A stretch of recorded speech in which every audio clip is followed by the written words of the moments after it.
ആദ്യമായിട്ടാണ് ഈ പൗഡർ ഉപയോഗിക്കുന്നത്. ഓതന്റിക് ഗോവൻ ഫ്ലേവർ എന്നൊക്കെ പറയുന്നുണ്ട്. ഇന്ന് കുറച്ച് മത്തി കിട്ടി. അപ്പോൾ അത് ഈ പൊടിയിലോട്ട് നല്ല നാരങ്ങയൊക്കെ കൂട്ടിയിട്ട് പിഴിഞ്ഞ് അതിൻ്റെ കൂടെ മസാലകളൊക്കെ ചേർത്ത് കുറച്ച് കറിവേപ്പില. മസാല എന്ന് പറയുമ്പം അതിൻ്റെ ഉള്ളിലുണ്ടായിരുന്നത് മാത്രമേ ഉള്ളൂ കേട്ടോ, വേറൊന്നും ചേർത്തിട്ടില്ല. പിന്നെ വെച്ചിട്ട് വറുക്കാൻ നോക്കുകയാണ്. എന്താവുമെന്നൊന്നും എനിക്കറിയത്തില്ല. മൂക്ക് നമ്മുടെ നാട്ടെ പോലെ മത്തി മുരിഞ്ഞു വരുന്ന മട്ടൊന്നുമില്ല. ഇതിങ്ങനെ വെറുതെ കിടന്ന് തിളക്കുക.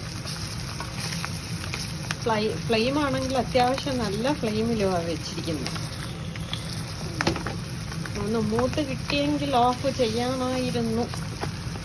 Fish fry authentic Goan flavour, no salt add. അപ്പം ഞാൻ കുറച്ച് ഉപ്പ് ആഡ് ചെയ്തിട്ടുണ്ട്. കുക്കിംഗ് സോൾട്ടൊക്കെ ആഡ് ചെയ്തിട്ടാണ് ഞാൻ നാരങ്ങ നീരിൽ കുഴച്ചത്. ഇതൊന്ന് വെന്തിട്ട് വേണം കഞ്ഞി കുടിക്കാമെന്ന് പറഞ്ഞ് നിൽക്കുക.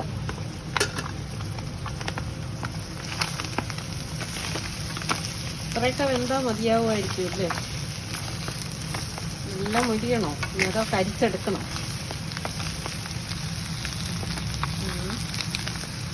മതിയല്ലേ? നോക്കാം, മൂക്കുമൊന്ന് നോക്കാം, കുറച്ചുകൂടെ ഒന്ന് കടന്നോക്കാം.